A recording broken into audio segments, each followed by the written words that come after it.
This is No Days Off, a whitetail strategy series from the Southern Collective. For the next 6 weeks, we're dropping episodes every Monday, Tuesday, and Thursday, built to get your mind locked in on mature bucks, summer scouting, and the mindset it really takes to kill one of these jokers in the Southeast. Now, I know it's hot in the summertime, and it's tough to think about being in the woods, but if you're waiting for fall, you're already behind. Let's get to work.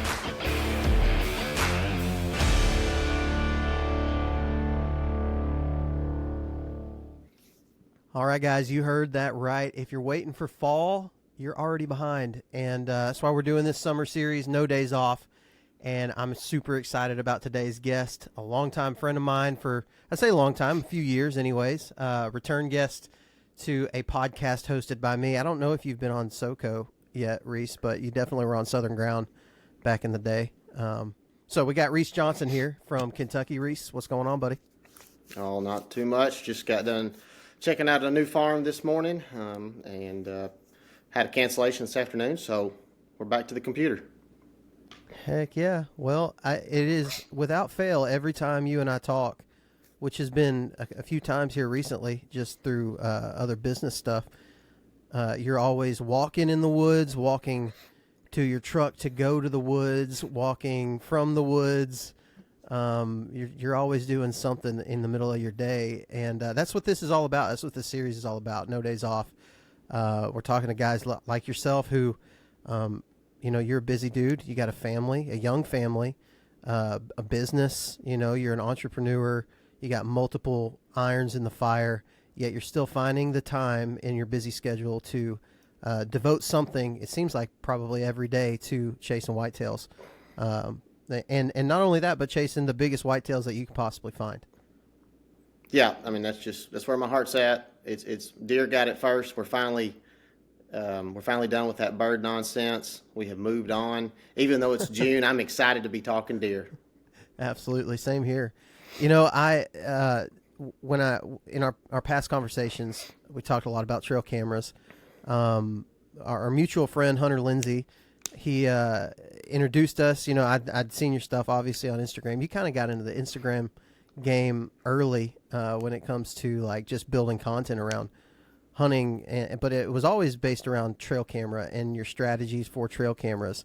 Now there's a pretty infamous hashtag that you came up with, right? That is my claim to fame. It's the Trail Cam Tuesday. Cam Tuesday. Maybe not as popular as it once was, because now the algorithms will show you stuff from 3 days ago or 10 minutes ago, and you just don't know what you're looking at. But yeah, back in the day, college, a friend of mine, Alex Lang, and we ran some social media for outdoor companies specifically because that's what we knew about, that's what we enjoyed. It was pre-algorithm, so we could kind of get away with growing it relatively quickly, doing a few different things, having some strategies, and it was never very large, but it helped us through college. We made a few $100 a month doing it, helping people out. And looking back, probably should have just focused on building my own following instead of those few $100. And if I had that, it'd probably be a pretty big platform. But I was never really about doing it for me or trying to put my name to it. I do have a little bit of regret there, and not that I don't have an okay following, but yeah, I mean, the folks that I have met throughout my time doing social media are the guys I talk to every day. There's not many folks locally that are deer nuts like I am. And so some of the guys who, I talk to regularly live across the states, just checking in. Hey, what you got this year? Where are you going? How many points you have? What'd you draw? Some of the stories of the deer they're chasing throughout the years. And that's what keeps us going. Yeah. You're kind of again, I say you're the target demographic for this series. You're a no excuses kind of guy. A lot of guys would say, man, I got a full day of work today. I'm not going to go out and do the thing find time to do the thing that I love. But you also, like, just talking about the opportunity and building a following. I hate to go out and chase a rabbit over here, but it's interesting because guys like yourself, it's not that you look at hunting with the idea of making a dollar, but you're an entrepreneur in everything that you do, right? And so it's like, man, you could have had the opportunity. Imagine if you would have done that. You might not have to sell so many houses uh, anymore. Yeah. You could devote that even more of that time into that, but you didn't, and you're doing what you're doing now. And a couple of things still happen. You still kill great deer every single year. It seems like maybe some years not up to the standard that you want, but compared to other people's standards, still really nice deer. You go into every season with a plan, especially locally. And I kind of want to dig into your brain a little bit on how you're doing that and the things that you're doing, because I know so much of this is utilizing trail cams. And so it's no, I don't know. You said it's your claim to fame, but like it's been a thing that worked. Trail Cam Tuesday has been a thing that worked for your overall goals as a hunter. And so, you've pulled me over to the dark side in the last few years. That's right. We have to acknowledge that. I got that phone call, or whenever we talked not too long ago, and Parker had his, your biggest deer to date in Alabama. He had trail cam pictures of it. He was changed his mind. He was targeting a specific deer, and we love it. It's fun, dude. I can't deny it. It's like, I was just talking to Walt about this today, right before you and I got on here. There's some places that I hunt that I don't want to put a camera there because I like the idea. Like, I know other people are hunting it. I just like to pretend that they're not. And I go in there and run and gun hunt it, read some sign, read the hunter pressure, and go in and kill a deer. I talked to Kelsey Moss in this series about the same thing. That's fun to me. But dude, it was so much fun to find a big buck, put a camera out based on what I know, and put a camera out based on the things that I know already about an area, find multiple big deer using that area, like 3 of them, find the biggest one, hunt him, and then kill him. Dude, that was next level fun for me. That was almost as fun as shooting a turkey, Reese. No, that is the ultimate chess match. It is the pinnacle. It's not only finding a mature deer, it's targeting that mature deer, building that history, having those sheds, learning everything you can about him, and hoping to ultimately be successful. That is the story that you can tell. There will be nothing out there that can compare, in my mind, as far as hunts go, when you have that. Now, obviously, when you are successful, there's a massive hole in your life if that deer is no longer there and you have to start over to some degree. But that is my absolute favorite, and my goal, if at all possible, is to find something that intrigues me, and something I can get into. I do what I do locally specifically because we are a 1-buck state. So I have to make that count here in Kentucky. Now, we have liberal seasons starting September, running all the way to mid-January. And so every season is a little bit different, but my goal is to find the one that is the one I want to target. And yes, I have a backup plan and another one after that, just in case something happens, because deer get shot, deer get hit by cars. My number 1 last year died of EHD, which is, I think, a massive problem. That's a whole nother subject. But so I had to adjust, and that's something I can get into last year, or get into that story of how that all came to be. Yeah, and I want to do that. I'd love to do that. I think just kind of as a baseline, we're kind of building a conversation around cell cameras, trail cameras in general. There's one thing that's true. Finding big bucks, I see a lot of trail camera pictures in what I do, and I'm sure with what you do, you get a lot of trail camera pictures from guys that never kill big bucks, but they got pictures of big bucks. And so one of the things that I want to try to figure out is how you are using these pictures to create opportunity for yourself throughout the season there locally, and getting a picture. You said your number 1 last year, the one that you were after. He died from EHD, but it was a deer that you were able to hone in on, I'm sure, and figure out where he was actually at through the use of kind of shotgun spreading all your cameras over an area. I know just because of our conversations and because I know you that's a lot of what you're doing. But I just kind of want to kind of share, kind of want you to share just kind of how you're doing that. Maybe a rough estimate of how many cameras you've got, how many you typically put out on one deer, and yeah, is that decent starting point for you? Sure. So, collectively, with some of the guys that I hunt with, that contribute, which I am the one who does the majority of it, but I do have some help on occasion. We've got around 100 cameras, maybe 120. Those numbers are probably down a little bit, just because they are cheap. They're made in a factory. They don't last. I prefer cheap cameras, generally speaking. I have my cameras set up with the cheaper versions, obviously, the ones you can get at Walmart. I have what I call the mid-range, which are the cameras that I put in good places on video mode, generally because I either know there's a big deer there that I want some video of, or it's a neat setup and it may produce something that I can post, something that it is fun. You just never know when you're going to check that card what you're going to have. You know, it could be I had bobcats chasing a duck one time. The barn buck was one of my favorites.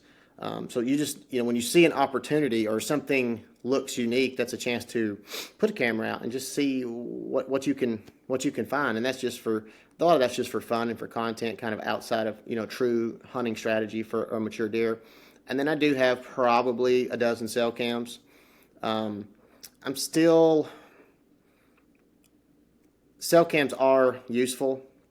I feel more in the game when I am checking them regularly, like the regular non-cell SD cameras. I feel more in hone with, because I have more of them. So, if you have one cell cam and 10 regular cameras in an area, how often are you checking those 10 when you're relying on the one because you think it's the best spot? Maybe it's not the best spot. Maybe he's going around it and something's changed. And so I feel more, now there's also, that's the catch-22 of going in there, disturbance, intrusion, checking those cameras. That's a fine line of how much is too much. And that's something you have to determine in your situation based off of the size of your property, the access to those cameras, the winds, is it a rainy day? When was the last time and is that trip in there worth the information it's going to give you to help you, now potentially shoot that deer, if he's in there. Specifically, there was a good deer, the best deer I've ever had a chance to hunt. I checked one day, this was back a few years ago, checked a camera, and he had been in there that morning. And so I called my dad and was like, hey, that deer was on camera this morning. He's not far. And he's in a thicket. I know where he's bedding. It's a giant bowl. And he's going to do one of two things. And I'm going to get on one side and you're going to get on the other side. And just like big deer, we played it safe. It was still early. It was probably early as in late October. It was earlier, it wasn't quite rut. So anyways, that deer did what he should have done. He waited till dark and then walked out with the wind in his face. And so where we set up was more conservative, trying to not bump him. And as I'm getting to the truck to meet my dad, and we had parked on different sides, but I came around to meet him after dark, my cell cam goes off and that deer is standing in front of that camera. And so I knew he was in there. It was opportunity, but it just didn't pan out. And so it's always how do you want to play it? So I do have an overall strategy with running that many cameras, and people say, well, that's unrealistic and this, that, and the other, but if you buy 10, $30 cameras and you stack that up over 5 years, how much data is that? It over time as it progresses, and I used to be more in tune, really back in the day when it was like 08, 09, 2010, that time frame, I was all into which cameras worked. I had some of the off-brand stuff, trying all sorts of different things. Realistically, most cameras now have caught up. The playing field is even. The technology is good enough that it really doesn't matter what you use. And so with some of those cheaper cameras, so specifically what I'm doing is casting a wide net. I have cameras in 3 states, public land, private land. I'm a real estate broker. I sell hunting farms. I sell houses, commercial property. So I'm a lot of places, doing a lot of things. So sometimes I'm running cameras on properties that I have for sale for clients. Sometimes it's just for me. Sometimes, I do have a few leases that I pay for. Those come into play now, especially that my children are getting into hunting. And those would be the way I'm approaching that is that those properties give them a place to go. If something were to intrigue me there, I might move over, which that happened to me this year. And so, but I'm spending as much time on public, in a variety of places, running those, casting that net, trying to figure out, and I'm building the plan for not this year, but next year and the year after. Because by the time, go ahead. Before you get too far in that, is this through the summer and in season? Is this pretty much all year? Or do you have a different strategy for summertime cameras versus in season cameras? Oh yeah, it's 100% different. And so generally July 4th is kind of like everybody's kickoff, right? That is when deer season, because then you have something to look at antler wise to kind of tell what am I expecting. And so depending on public versus private, in that situation, if here we can use Salt Licks, extremely easy place to get a bunch of pictures. Once you get that established, I usually always start, if some people have trouble getting them started, look for clay soil. That's just a quick something that seemingly will make those things establish a lot better. Anyways, that's an easy spot to do if you have that opportunity. And so at the private land, both permission and leases, or even here at the house, I've got cameras on Salt Licks starting usually around that time frame. And that will tell me, and here you have to divide it into two sections. And really by that, I mean, you have your early bucks and you have your later bucks, whatever you want to call them, the shift. The shift is a massive piece that I don't think a lot of hunters, because they're not out there that often, truly understand or give enough credit to. I mean, I know we all talk about it. Roughly, you can say October 15th, September 15th. It's in that window. That's each deer is different. Something that you'll really see as you dig into one specific buck. Deer are like people. Some of us like to go out. Some of us like to stay home. Some of us are social. Some of us are antisocial. And so they each have their own quirks, their own personalities. Some bucks like to rub. Some of them won't rub a tree for anything. So the biggest deer I've ever had the opportunity to hunt, if I took you in there at peak time, you could not find the sign that would tell you at all there was a deer of that caliber in there. That deer had the personality, and over time, it made sense to me as he had that inches of antler on his head, and he never broke a tine in the 3 or 4 years I had the opportunity to chase him. And you get to think about it, it's like, well, a deer that size is either extremely passive, or he's so dominant he doesn't have to worry about it. Or he said, forget the does, and I'm living where the people aren't, and just being a recluse. And so just because the sign is there, and yes, I mean, being out there, woodsmanship, spending the time in the woods is extremely important. That's probably, second to the second biggest part of my strategy. But the first part is the data. That's why I'm comfortable with cheap cameras to a degree of, okay, yeah, might not be the highest quality picture. I'm not looking for quality. I need to know, is the frame on that deer's head big enough to intrigue me? And if it is, then I can dive in more. And so as I'm casting this wide net and looking for something that would catch my attention, or maybe it's a deer that's 3.5 with good genetics, and that's a deer I want to keep tabs of, and I have my list of, okay, this is a potential, and maybe I need to put some more energy and effort into learning more about that deer because I think he will be special or something I would like to target in due time.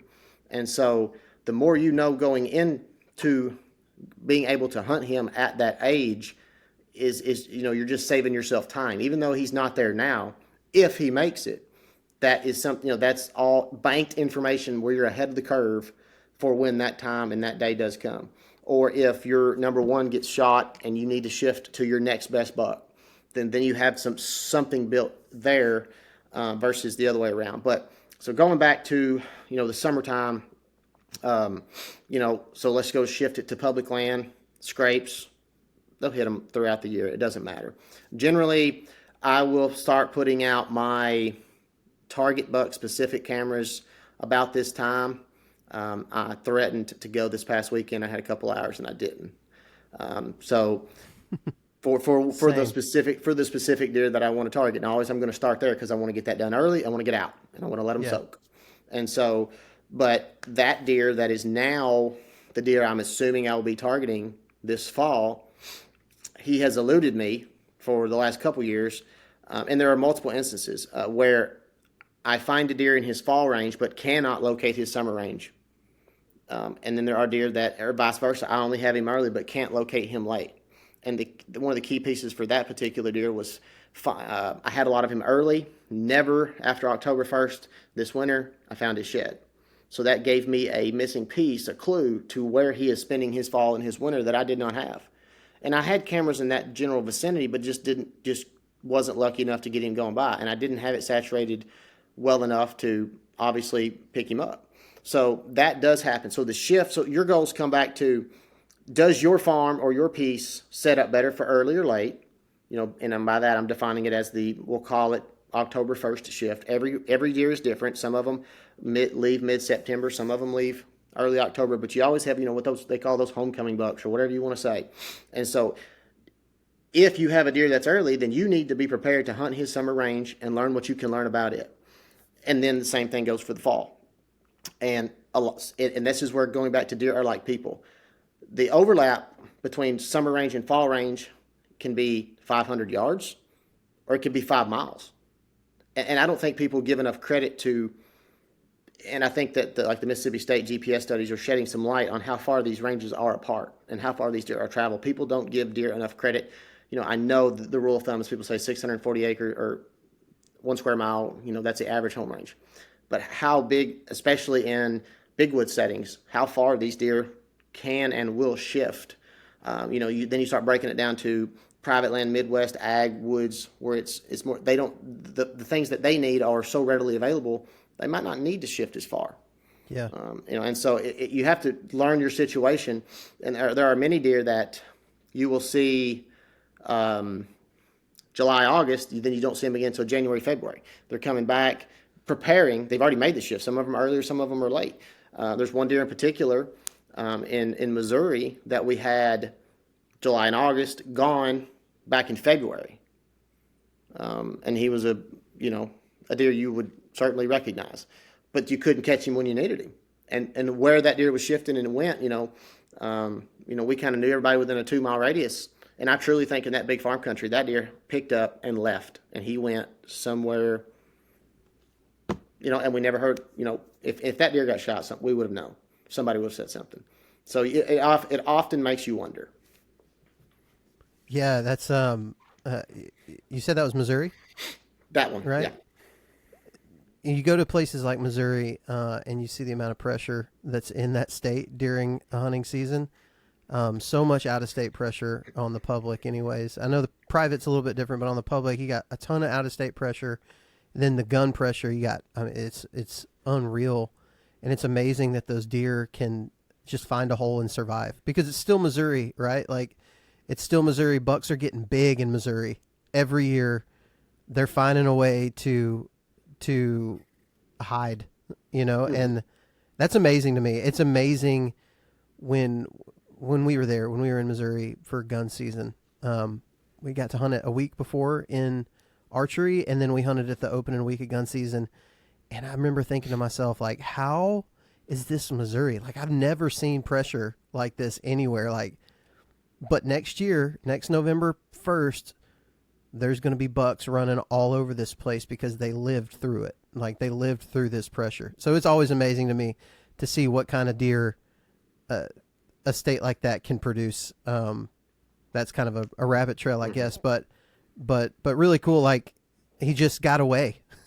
Like, that deer was all over 200. And so you would like to think somebody would have said something. It would have popped up somewhere. Now it might be in some old man's garage, but you just don't ever know. But you'd like to think a deer of that caliber. Yeah. And he did that 2 years in a row. 2 years in a row. Before season, gone. And so every deer is a little bit different on how early and when they shift. And so obviously it's not a science. It's not every deer is the same. And that's where you have to learn. If you're targeting a deer, you have to learn your deer. And you only have a finite window, because he's only going to be alive and 5, 6.5 before he gets hit by a car, EHD, gets shot by a hunter. You only have a finite window to gather as much information as you can to execute your plan. With the occasion of the ones who live through all of that. But when you're building a plan like you're building, you're able to keep up with that kind of stuff. And I'm expecting a lot of that this year. So just for anybody who hasn't heard this in a podcast, last year was the first year I've done this with trail cameras. And I was pretty I had them out all season long. I was learning different deer. I was seeing a lot of that, what you're talking about. Like some deer are social. Some of them, there's just certain days where they show up. The biggest deer, this one, he was the only pictures I got of this deer were on the worst day of the rut. It was rainy and humid and muggy and hot, and he just happened to walk by that scrape that day. I think it had a lot to do with, though, and I'm kind of getting somewhere with this.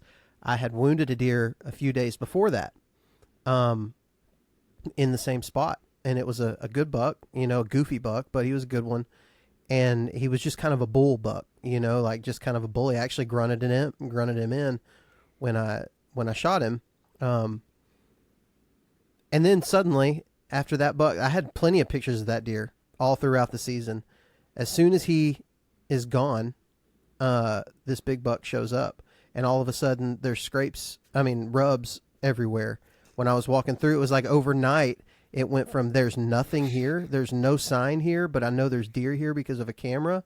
There's no sign here, and then overnight signs started popping up, and it was within days of that big bully buck being wounded. I got to assume I killed him. It was a tough situation. Wasn't anything that we could do about it. But all of a sudden, this big deer, who's probably been reclusive pretty much the rest of the season, he moves into a range. And so it's just neat to see those kind of things that you don't ever know exist without a camera, and the personalities that exist within each specific deer, like you're talking about. You don't know those without a camera. And for the longest time, like as a run and gun public land guy, mobile hunter, not using cameras, just solely relying on sign, you're almost hunting one personality type of deer that exists in the woods, and totally forgetting about a whole other personality type that also exists there that you're never going to know about unless you have a camera. Is that tracking with you? Is that kind of what you're talking about within, like you just simply don't know what's there if you don't have those eyes in there all the time? And I'm learning that, and I think the purist in me still, I really enjoy the kind of finding the aggressive sign and going in and killing the buck that made it. That's fun. It's a blast. It's a rush, and I want to keep doing that. But there's definitely still a place for learning what's in your area and learning how to hunt each type of deer. And that's what makes you called it the ultimate chess match. That's what does make it the ultimate chess match, is because you're finding the one that has learned to survive most of the time. If you're going out after a specific deer, he's not going to be the one that's the most aggressive. He's not going to be the one that's the most outwardly dominant. It's going to be the one that's just survived. And so that's a whole different type of hunting, man. I mean, it's a different ball game. And that type of hunting will wear on you. I ate my Kentucky tag 3 years in a row doing that, and it took a toll on me. But I knew I had the opportunity. I was hunting a deer of a lifetime, maybe not, maybe hopefully not, but it was a deer of that caliber, and I went all in. And so this is the same year where you also had shot opportunities on 170s that you passed up because you're trying to kill this deer. Yeah. Well, that time frame. Yeah. It was a good year that year, and I did. He was probably 150 to 155, 30 yards with a bow, public land, and I let him go. But that goes back to, and I had a similar opportunity in Iowa on my first time I drew that tag. The very first October morning I said I had a 140-inch deer on public land, mature deer, but I didn't wait 5 years to shoot a 140. I didn't, go all that time, spend that much money to draw a tag. And if I had shot that deer, I had either one of those deer, I would have looked back and thought, yes, I'd have something on my wall to show for it. But what would have happened if I had stayed another 2 weeks or made it out? Could I have killed that deer in December? Could I have made it back during a snow in January? And so I wasn't willing to take that chance. Now, where I'm at in my hunting journey, and you're kind of following that same progression, this is something that everyone eventually, if they're serious enough, I think will get to in their hunting progression. Some people never make it there, and they're content to shoot the same caliber deer every year, and that's okay. This is not for everyone. This is what I view as And you see this in older hunters. You start young, and for me, I was able to start at a very young age. My dad um, managed National Wildlife Refuges. Very fortunate, had a lot of opportunity. He's a grad from Mississippi State with wildlife biology, master's in wildlife biology. So, anyways, come from it. Been my whole growing up, my whole life. So I started early. So I was fortunate enough to have some opportunities along the way to kind of get me there at a younger age than most.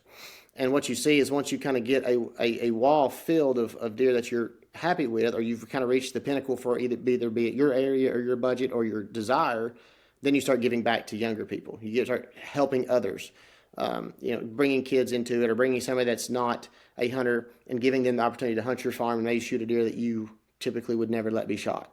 And so that's where you kind of see the trajectory, and like you're finding yourself on that path as you have grown, and you see that overall with hunters that's what happens. And so this is what I feel like is why it's the ultimate and the top.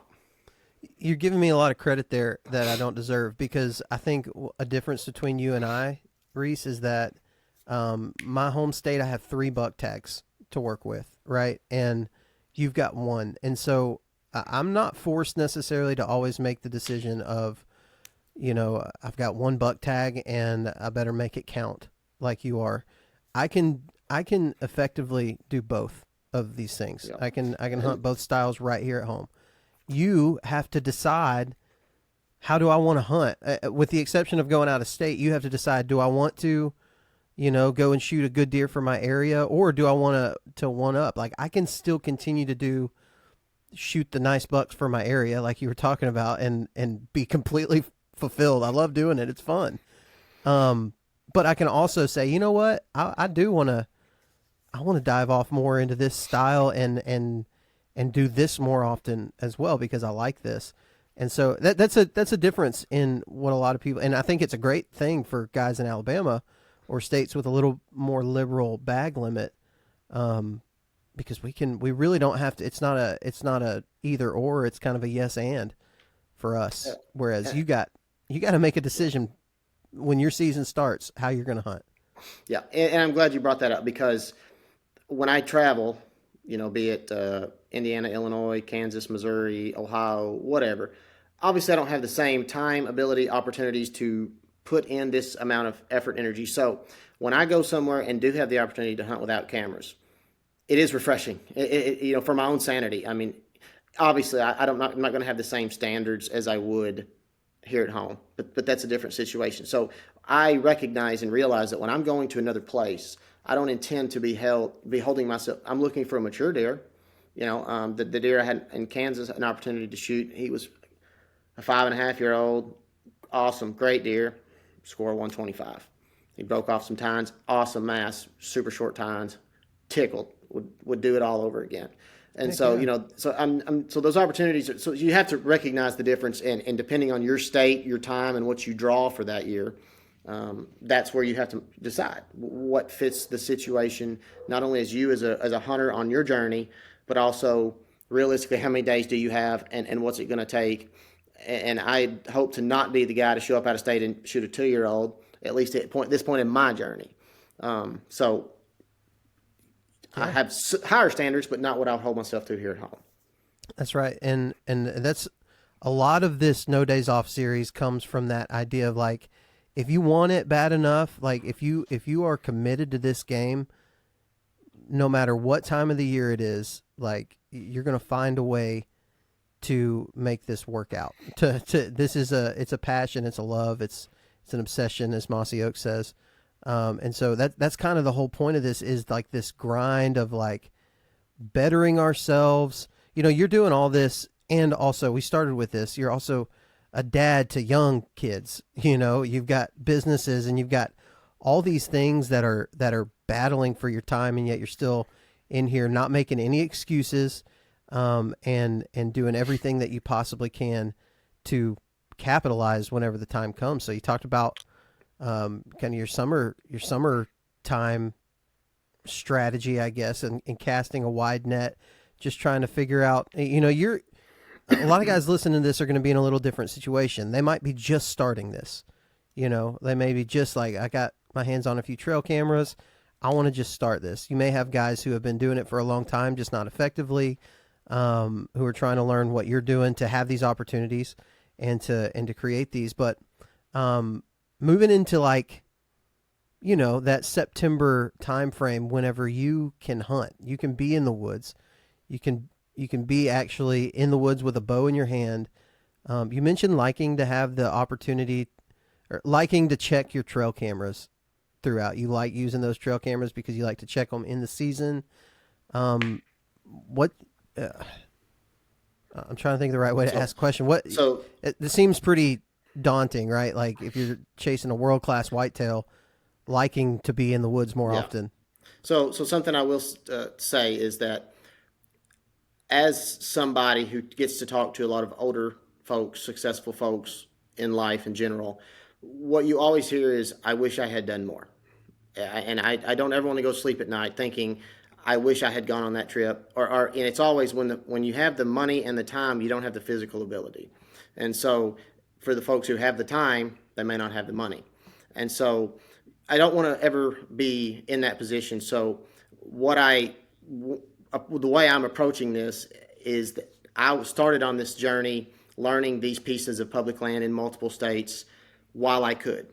Now my kids are getting older, they're taking up my opening days, my opening weeks, and I'm fine with that. But what I was able to use and learn from those years in the woods is, if I didn't have a single camera out, I now have 5 or 6 years or however many years of data that I could confidently go sit in this pinch, whether I have a camera or not. It's there. It's banked. It's in my pins. I have it. There's no doubt that what you're talking about, that hanging cameras and learning deer like this, the way you have, if you decided to stop tomorrow, that you wouldn't be able to continue a streak of killing good deer. Like it makes you better when you have those eyes in the woods. It just makes you better all around. You see things a little bit differently when you hunt a specific deer, like you're talking about. Go ahead. I interrupted you, but that's so true. No. So anyway, so I have the database. It's across my Onyx is wild. The amount of pins that I have. The other portion of this is wintertime. I think I like to find sheds as much as if not more than I like to shoot them. With that comes miles and opportunity to learn. There's nothing woodsmanship-wise going to beat the opportunity of seeing that or seeing a trail and thinking it might be a great deer trail when in reality some armadillos and coons live over here in this hole and they've worn it out. And it just comes from experience of saying, this is not the trail I was looking for. And nothing will replace time in the woods and seeing it with your own eyes. So 90% of my public land cameras, those spots are found and marked in the months of January, February, March, April, up until I got to get out because I'll get shot by a turkey hunter. So I'm finding sheds and I'm scouting at the same time. That's extremely crucial time frame. And there are many times I will go back in there July or August and go, what in the heck was I looking at? Why did I mark this? But you have to, I describe it on your pen and then trust yourself as to this. There's a reason here. There's something here. So that's how I do a lot of my, and then it's more efficient. And then when it's 100 degrees out and there's sea ticks everywhere, you're not out there, this looks like a good spot. I'm walking in, dropping it off, setting it up. I'm gone, on to the next one. Knock out 6, 8, 10 cameras in a trip. And so I have some areas that I will cast a wide net, and then in my specific target deer area, when I was at my peak chasing some of them good deer, I might have 30 cameras dedicated to one deer. But you have to, you only have so many resources and so much time, so you have to allocate however many you want to put towards this, how dead set on it that this is going to be your target deer and that you're going to stick to it, versus, your next year's opportunity to have some information from, 2 miles down the road.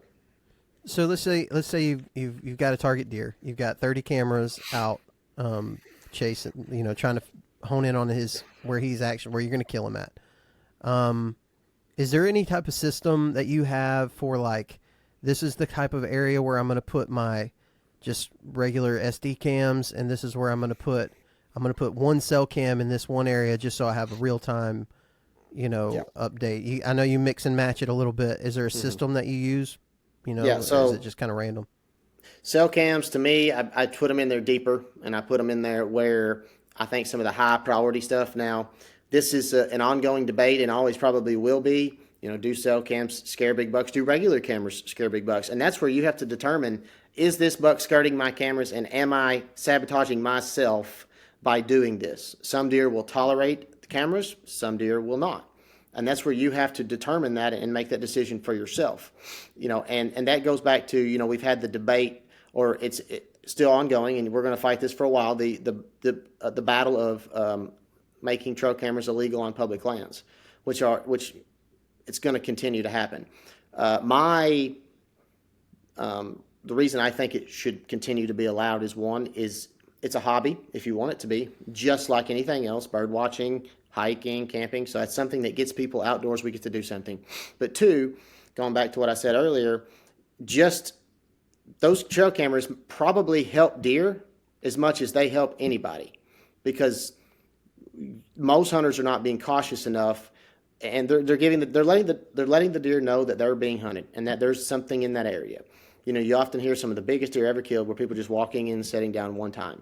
And so by being in there all the time, you've created that intrusion. You've created all of that to where they know. And so you're as much helping the deer as you are. So that's where my thing of it is yes, some of the real time where you get a picture and then you go out there and shoot that deer, it's not the same.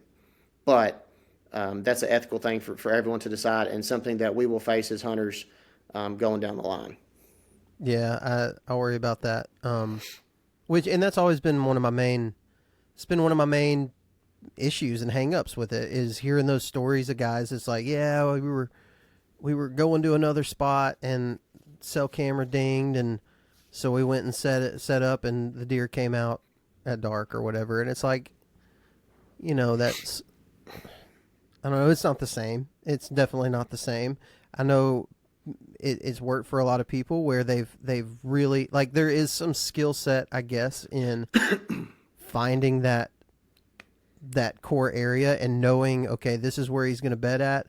He went by this camera. I know he's going to bed there. I'm going to go set up because he's going to come out of that bed. There's a skill set involved in that, in getting to that point, right? Sometimes people get lucky with it for sure, but if you're doing it over and over and over again, there's a skill set in that. I'm not going to deny that. Everybody has. If it were easy, everyone would be still doing that. You know what I mean? It's still not easy. It's still not a given guarantee. But it does kind of take away the sport of it just a little bit. For some people, I'm not here to share an opinion. I don't care necessarily. I truly believe everybody has this. At the moment, it's a level playing field. So if one guy has the opportunity to do it, so do I, right? And if I'm not, then what's my excuse? Yeah, and I'm with you. It's like we can hunt with crossbows that are more accurate than rifles, and battery operated ones, and you've got corn. Everybody's got their device, their tools, whatever you want to call them. As long as you're doing it by the book, I don't really care how you do it. And that's how I approach life. As long as you're doing your own thing, it's not affecting me, whatever. I don't care. Leave me alone. So there is some level like of. I was happy to see that using cell cameras your cell cameras have to be out of the woods during turkey season. That's great to me. I think a turkey is a lot more vulnerable of an animal. I still think a deer is a smart animal. Like, they're elusive, and a big one that's lived for a long time. You got a picture of him, whoop-de-freaking-do, like, that's a lot of big deer get on camera and never get killed. Yeah. And so, like, it just, I don't know, it doesn't completely take out the sport, because a deer is still hard to kill no matter where you're at and where you're hunting them. But it's just a little bit, like, I could understand I could see a world where that does become an issue, and maybe it's not the best look for hunting. Yeah. And I'm in the minority with the ultimate chess match that I'm portraying here, but without cameras, some of these deer I would never know existed. I'd never be able to hone in on them when they can travel miles and miles, and they do, public or private. You just don't know. And that's not what it's about for me, at least where I'm at. And my journey, and so that's what I enjoy. And I am the lesser percentage, but that's what you would be losing, with that, even on public land. Because if I did, I might have shot that deer those years ago had I not known the opportunity of what else was in there. And And so, been tickled to do it. yeah. You'd have been happy with it. You'd have been But, pumped. and so then it changes everything. So that's but that's a whole nother thing. And so don't mind get into some of the specifics. I know that was something I wanted to touch on, and we talked early season, and so I'm going to kind of stick this to mostly the public land stuff because I think that's probably who's mostly listening. The private land guys, it's pretty the information's out there. Deer can be manipulated. They are lazy creatures or efficient creatures, whatever word you want to use. So as long as you understand deer and know what you're doing on private land and you have the ability to alter that land, you can generally make those deer do what you want to do. Would you say most of your planning goes into wanting to kill the deer in early season, like before the shift happens, or would you say you're equally planning for the rut? No, I'd rather not even start hunting until October 15th, truthfully. Okay. If they took away velvet season here, it would not hurt my feelings. I have no interest in getting out there with the ticks and the mosquitoes and everything, and sweating like crazy. Now, granted, if I've got a good deer out there, I'll do it. But am I happy about it? Does it feel like the crisp fall mornings? No, and I don't. So I would take a January hunt over a September hunt unless I'm out west. So I don't put as much emphasis personally on it because, and the other thing is your early season. I mean, I'm still out there, but I don't put as much hunting emphasis on it unless that deer is giving me that opportunity, which I expect to have a little bit of that this year. And a lot of that's based off of what happened last year, trail cam data, and with the opportunities I had or didn't have. I got pretty close early, which I've traditionally not had put the effort in or had great success early on.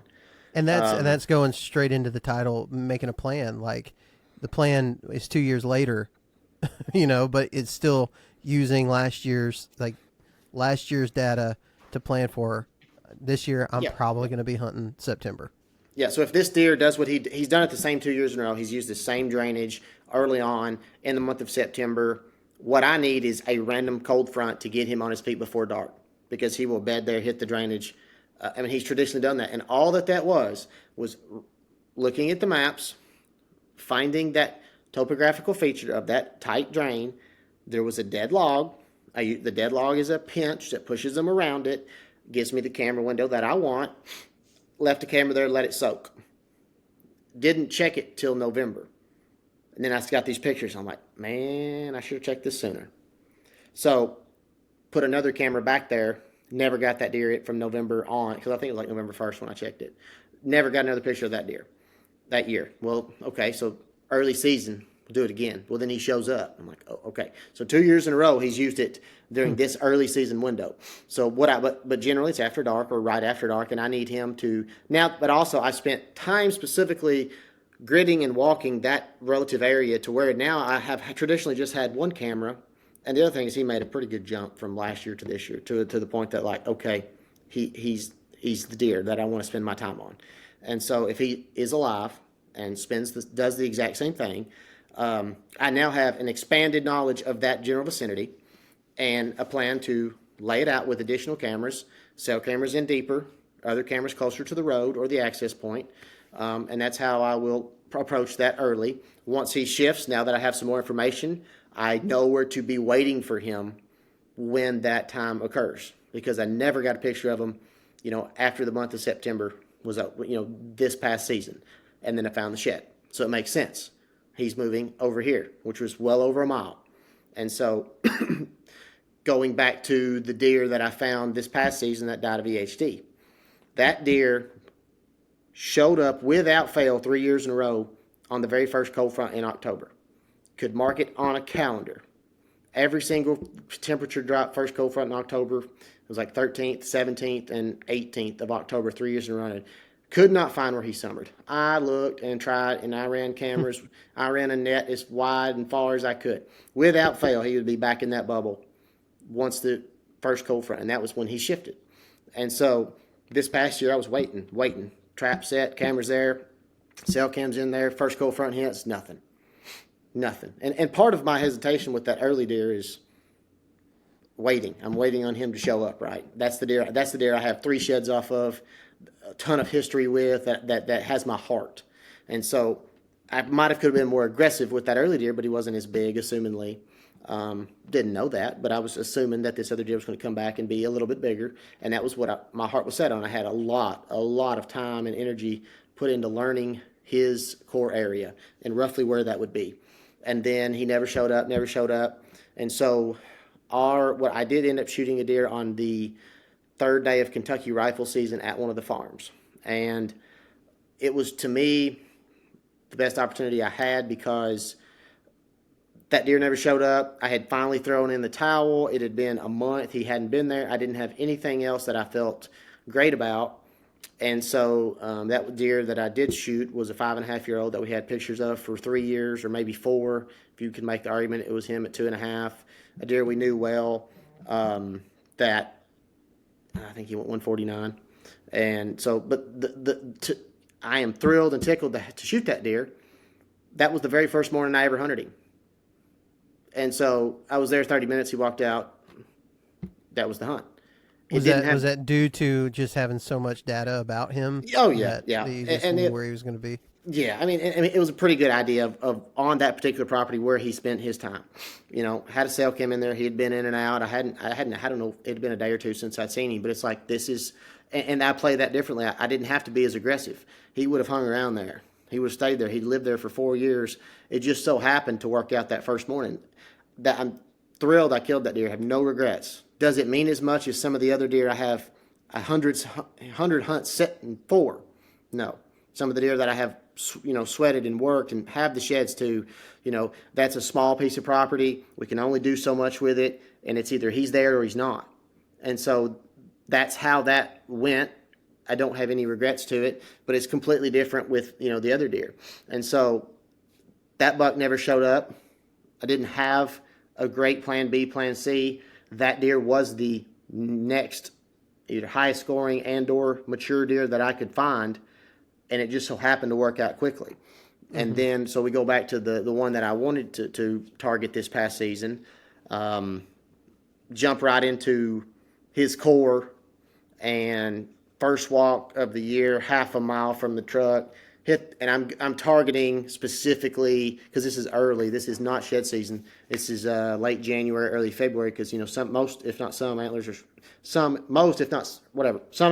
in their head. Majority of them are at that time. So I knew we took a beating from EHD. So I was walking creek banks or drainages and near water sources, and half a mile from the truck, first walk in, boom, there he is, and it's like, oh my gosh.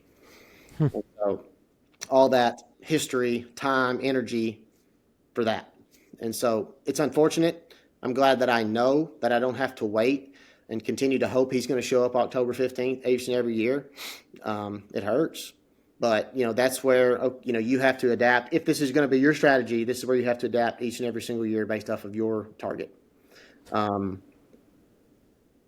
did that deer, how big was that deer ended up being? He's 168 is what I had him at. And he was probably in the 80s the year before.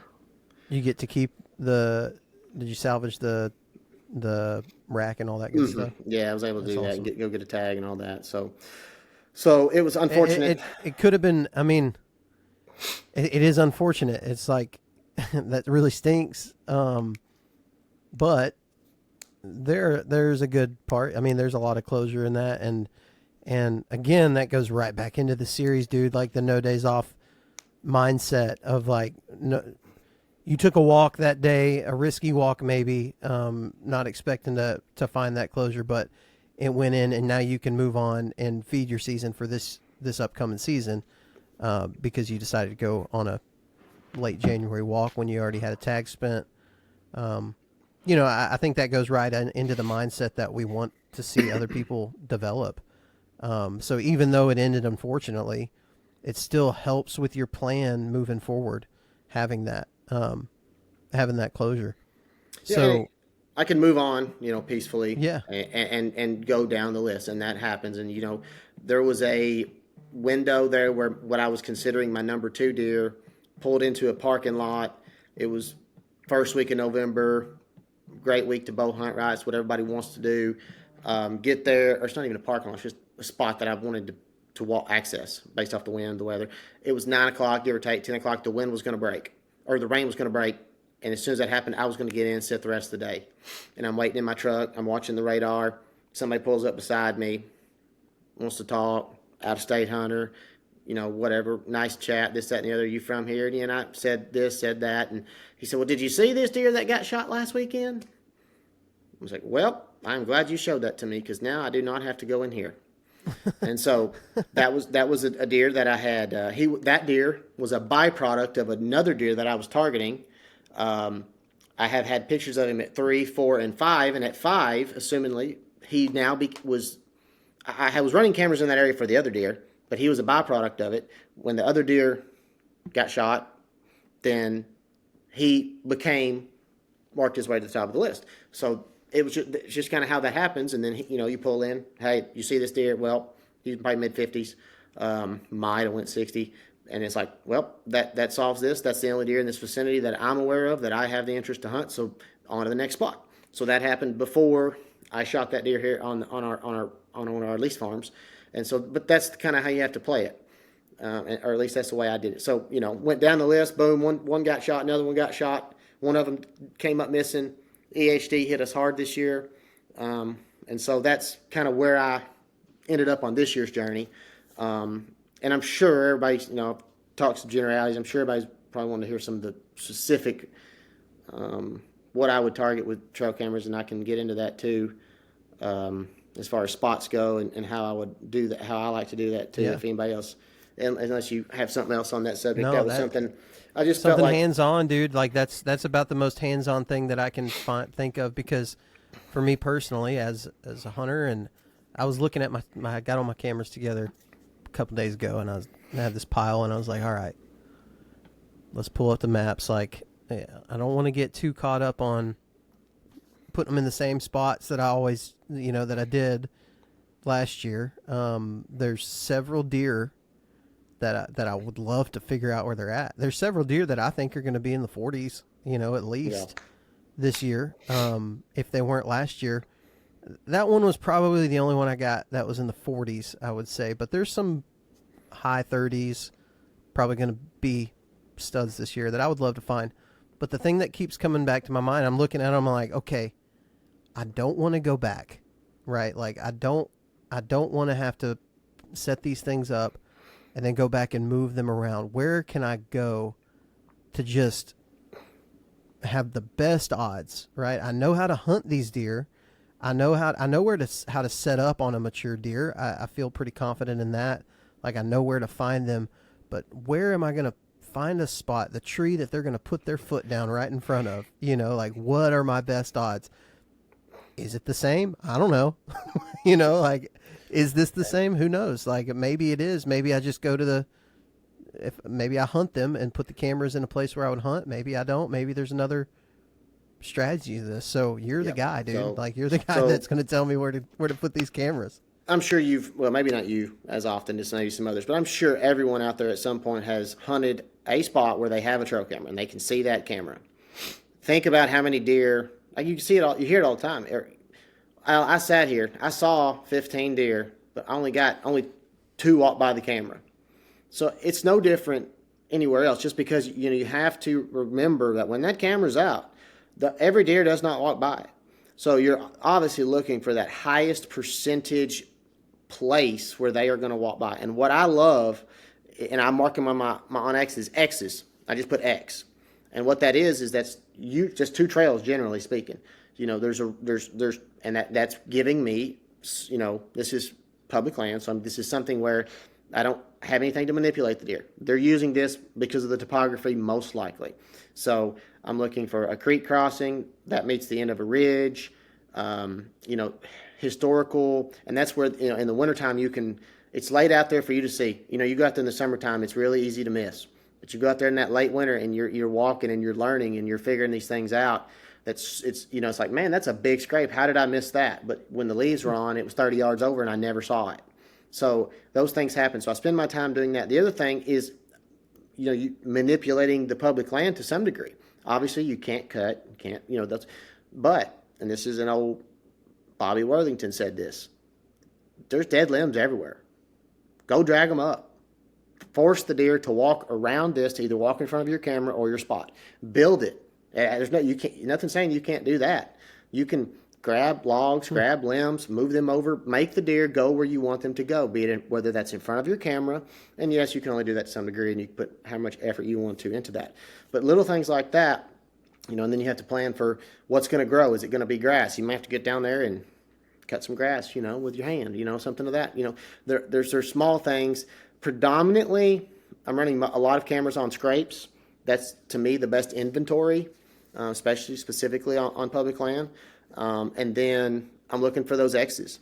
Where do multiple trails meet? And the other thing is I try to hunt the hunters. I'm hunting backwards. When you go to 9 out of 10 people, when they go to a new place, and I made the same mistake, when they get out of the truck, what are they going to do? They walk down the ridge top. They see the scrape. What else is on there? Well, there's stands, cameras on I see a scrape anymore. My reaction is start looking around. It's like, how many times have I gotten my picture taken so far? And because it's everywhere. But it's how do you utilize those? So yes, you have to be aware. So and that goes back to my cheap strategy. If somebody messes with a camera, which I promise it happens a lot, I'd rather lose a $30 setup than a $125 setup. Especially when I'm out there. It's just about data. I don't need a pretty picture. I mean, I like to get pretty pictures, but scrapes predominantly, and then trying to figure out where would the deer be? I know that the hunters are going to come in and walk in off this road and do this, generally speaking. So I'm eliminating those areas for the most part, and then trying to utilize what's left, be it a steep bank, a creek, maybe it's a scrape off of a secondary ridge, maybe it's a good bed. Maybe you can find a good bed, hang a camera high, find that thing in the wintertime, go back in there. And so there's nothing that can replace that time in the woods and learning and seeing, when you find a shed, stop, look, why is this here? What was he looking at? We know for a fact this deer laid right here if it was in a bed. And sometimes it's awesome. You find them and they're on those little knobs or points or something where, and some of them, I've walked by them for years. And then finally the right day, the right conditions, it catches my eye. And it was just in a thick, gnarly spot where he was just bedded. Maybe he could hear the road. Maybe he could see the trail. Or maybe it was so far back that you're like, man, I don't know how I'd ever get back here again, at least with a stand on my back. So those are some of the things. What's the ultimate goal for you? Like if you're you mentioned starting out, you put a lot of mineral licks out. So you're starting out trying to find inventory on scrapes, food sources, trails intersecting, and then so that's what you're doing. You're casting a wide net. When you start like really honing in on a specific deer, is the ultimate goal just trying to find where he's bedding at, and then you feel like you've got it unlocked? Yeah, so the way that I like to do it is obviously try to catch him, and this is where the wind will get you. But, a lot of times I'm hunting those drainages, those bottoms, and I'm having to work around the wind. But, if they're bedded on the, if on the first tier, second tier, whatever, lower third, second third of that ridge, they're assumingly not likely going to be bedded on top. That's where to me, that's nighttime activity for the most part. So I think a lot of times they will get down and use those drainages and those to travel. And the other part of that is with the wind and they're swirling so bad, that's the biggest battle that I have. And they may not know exactly where you're at, but if they catch a scent, they know you're in there. And so some of those cameras, let's say I'm putting out 30 to one specific deer, which doesn't happen often, but some of those cameras I may not check all year. Some of them will be soakers. Some of them will be easy to check. Some of them may be, did he cross the road right here? And how often is he doing that to go over here? And then, and maybe my peak spots, if I think that buck will tolerate it, I'll have some cell cams and what I might consider the peak. If he's bedding on this ridge and he's coming down and going this direction, I want that cell cam in there if I feel comfortable using it for that deer. he's going to hit it, and then I know where he's going next. He's coming this way to me. So would you say you're trying to put, maybe I misheard you, are you trying to put your cell cameras in the spot where you're going to hunt? Like, is that kind of what you're looking for? Like, I do that. It's probably 50-50. I mean, Yeah. I definitely will do that. Obviously you have less cell cams than regular cameras, so you kind of have to make that decision. But I'm not scared to hunt over those cell cameras because they are in some of my better areas. But that's not an every time thing. And sometimes you have to go in there and just read the sign and try to determine, or, maybe he's making his circle and he's, he was here a day or two ago and he probably won't be back for 2 or 3 days. So, if his core is, potentially this ridge, you may have to, take a gamble on one of those. But there's nothing, I've done it before where check a card, like, man, there he was. Where was I that day? And I go back in my log and I'm like, oh, I was a mile and a half away. So I was wrong that day. And I wasn't even close. Mm-hmm. So that I'm not scared to. And I'll put them right in the thick, and I'll put them on community scrapes. It's just whatever I feel strongest about, and based off of how much information I have on that deer and the areas. I like to now. I've kind of shifted a little bit to where I'm just mostly doing my cell cams on the private stuff. Helps me keep tabs of what's there, kids, and then those regular cameras. I just feel like the regular cameras keep me more in the game. I'm out there. I'm seeing it. With the cell cams, it's so easy to be like, "Well, I ain't seen him in a week." You're discouraged. Yeah. You're not, your one camera can't tell you what 10 can, and so that's where, to me, it's about volume and data over one camera, hoping he walks right by it. Because, like I said, you could sit there in a stand over a camera. Doesn't mean they can walk right behind it just as easy as they can walk in front of it. You can do all the things, but that camera doesn't mean everything, and you just have to make sure that you do not let it influence you in a negative way. Yeah, it's like all the data that you're getting from 30 cameras, it outweighs the negative of putting your scent in there a little bit, maybe a little more. Yeah, and that's where, like 10 of those you might check regular, especially say it's a ridgetop scrape. That's a little simpler. Maybe it's on a trail that comes off a road, a little simpler. If it's down there, there's some areas where, a microburst or tornado may have gone through, or maybe some winds caught some trees, or maybe they did a little bit of logging. Like, you might want to stay out of there, especially with the way the wind's blowing. Are we still early in a predominant south? We getting some north in here? Where do you think he is? And then sometimes you just have to roll that dice, and you have to get aggressive and get in there. And that's where every situation is a little bit different, and you have to grow and learn as a hunter to figure out, what am I willing to give up today to have this information? Yeah, that's good. I mean, that's about the best advice that I could think of from a trail camera podcast standpoint. I think that maybe changes my mind a little bit on the usage of cell cameras specifically. Because I could, for the cost of one cell camera, I could buy 3, 4 other cameras, and that data is, the historical data means, I have a log of just 08, 09, 10, every year, every farm, every piece of public logged. And I will, before I ever go put cameras out, I will, even random nights, I'll be watching TV, I'll be looking through my pictures, just looking at my logs. Okay, remember this. Remember he was here. I've gone back as far as to Excel spreadsheet, grid that deer or a deer. He was here. He was here. Where was the furthest point? I have a picture of him over here. I found his shed, and just try to narrow it down and then figure out how to hunt him. And so, you can do those things, but those logs and that historical information mean way more. And so I would much rather just know what happened last year. And so that's where you build this catalog over the course of however many years you intend to hunt this farm, this piece, this area, if it's producing what you want. And sometimes it's like you get a big deer, and let's say he's already mature, and you get one picture. Well, it's like, well, dadgum, now I got to go start this all over again. I got to go find 5 cameras, 8 cameras, guess logically, terrain-wise, what makes sense for him to be doing. There's been many a deer that have come through that were some nice deer that just never seen them again. One picture gone forever, and it blows my mind how that continues to happen.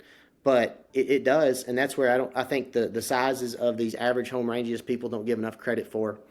But anyways, historical data trumps all. Information trumps all. Yes, cell cams are so cool. You get to see them. You get to watch your phone, but you have to, you know, can't let yourself get carried away there. The more people I talk to over the years when it comes to podcasting, and obviously technology has increased over the last few years tremendously, but more and more people are saying that, like the people who are killing good deer consistently rely on this historical data. I don't think it's any coincidence that rut circuits has been something that's been mentioned a lot on podcasts. The circuits that they make, and that's all based on historical data that you get during the rut. A buck shows up on the same day at the same time, exactly 1 year apart. I hear that. I've heard that come up so much in the last few years because it's how people are being able to do it year after year. Yeah. That deer right there behind me, the one up high, that's exactly what happened. I never had a hard horn picture of that deer ever. I'll say that he would come home to his summer range that first week of November and look for does seemingly. And I would get 1 or 2 pictures a day per year. And that year he was 5.5. He did it at 3.5. November 7th, he did it at 4.5. I was doing other things. And at that, going back into that year, he was 5. He came in, he got hot on a doe. He stayed there for 2 or 3 days, which gave me enough time to get his picture, get in there, and get it done. And that was a deer that I never had a single picture of in the month of October, probably not even after September 15th, but was able to kill him peak rut because he came back, found a doe. And so not every deer will do that, but it's seemingly like, and I don't know who said this, but it was like they come back to an area they feel comfortable that they know when they get anxious because they're ready for that first doe, and the does they're around aren't in. So they're looking where I'll go home and I'll just check, make sure there ain't nothing over there I need to know about. And then once that's done, they go back.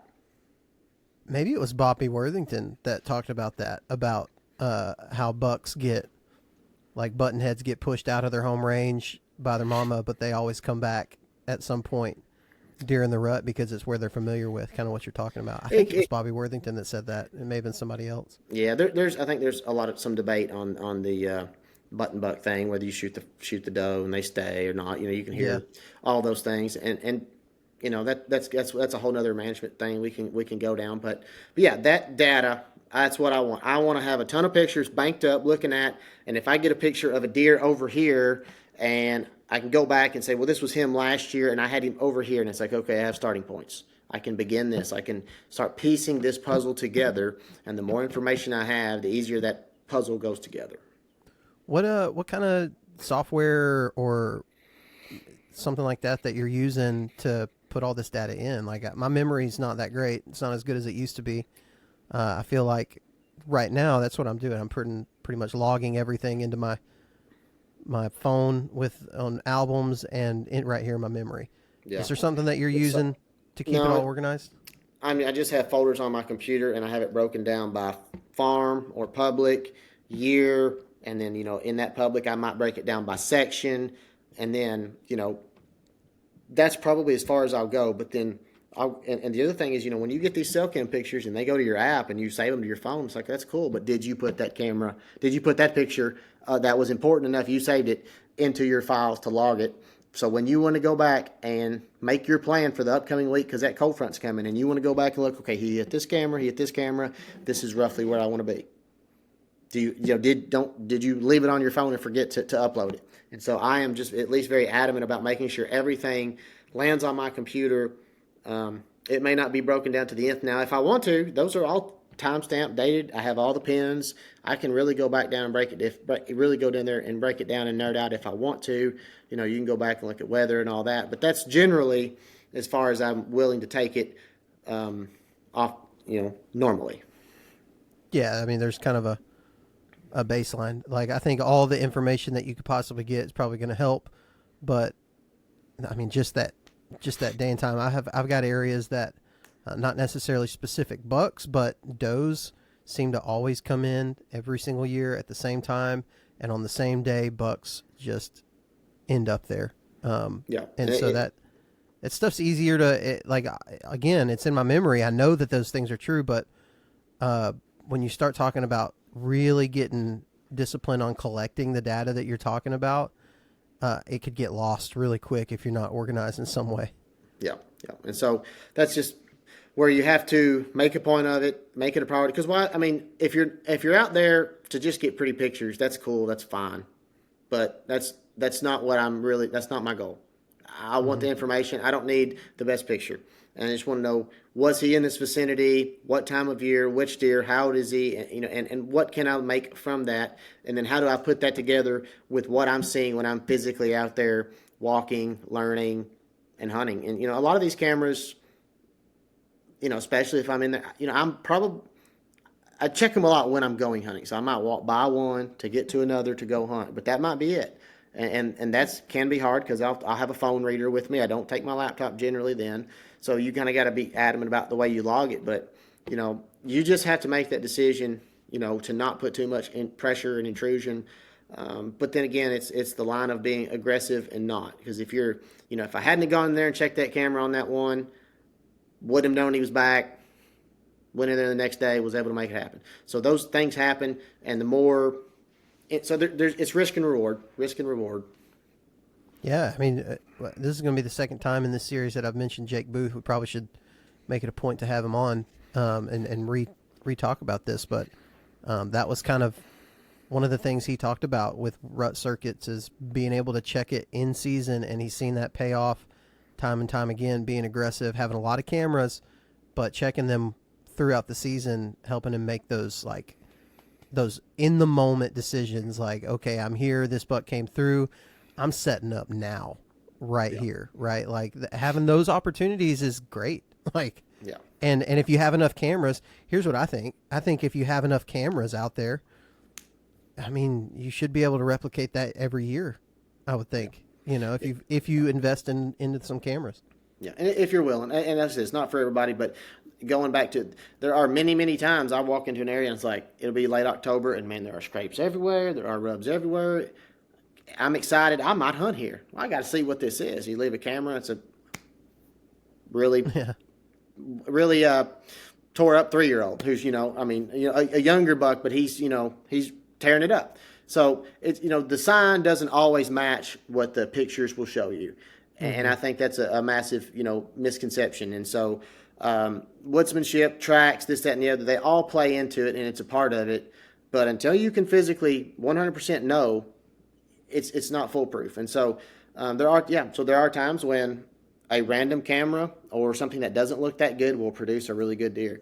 And then there's other times that some really good looking stuff doesn't produce a really good deer, just a bunch of younger bucks or something like that. So, it happens, and that's just this part of getting out there and seeing it and just not assuming the same thing every single time. Yeah, absolutely. Well, Reese, dude, I don't want to take up too much of your day. I know you're a busy man, and you've got a lot of irons in the fire, like we mentioned earlier. But dude, I appreciate you coming on and sharing this kind of stuff. Is there anything else that we left out that you want to touch on? No, not really. I'm always happy to talk if anybody is interested. Sell farms in Western Kentucky, licensed in Tennessee, and hoping to maybe pick up Illinois here soon. And so that's what I do on my day-to-day. So see a lot of people, talk to a lot of folks, and I was fortunately able to make my passion my job for the most part. There are some differences, but it's just about the opportunity, and I love it. And if there's any way I can help anybody, you feel free to message me on Facebook, Instagram, whatever. I'm at that point in my journey where I really do enjoy being able to help others, just because I've been fortunate enough to have the opportunities that I have, and I hope to not have to slow down anytime soon. Well, guys, you heard it here from Mr. Reese Johnson. There are no excuses. He just opened up his inbox for you, so I'm hoping that Reese Johnson 7 on Instagram gets flooded with questions from this episode. Dude, again, I'm amazed every year at how well, at all the things that you do, and still find time to chase better than average whitetails there in Kentucky. So, dude, again, appreciate you coming on. And good luck this season and throughout this summer. I'm gonna be watching Reese Johnson 7 on Instagram to give myself some pointers on hanging these trail cameras, because I'm gonna try to figure it out. I can't wait to see you start posting a whole bunch of pictures. That's right. That's right. All right, guys. Thank you again for listening to this episode of the Southern Collective. This has been the No Days Off series. We got episodes coming out, like 3 episodes a week, I think. Make sure you're subscribed to us on YouTube, and if you're watching us there, like the video. Follow us on Facebook and on Instagram. You can find links to those in the show notes. And pay attention to our social media. We're doing a lot of lives here, live streams on Facebook, Instagram, and YouTube, I think. So make sure you're checking us out there and participating in those lives. We had a lot of fun with those. So, yeah, I think that's all we got. We will talk to you next time.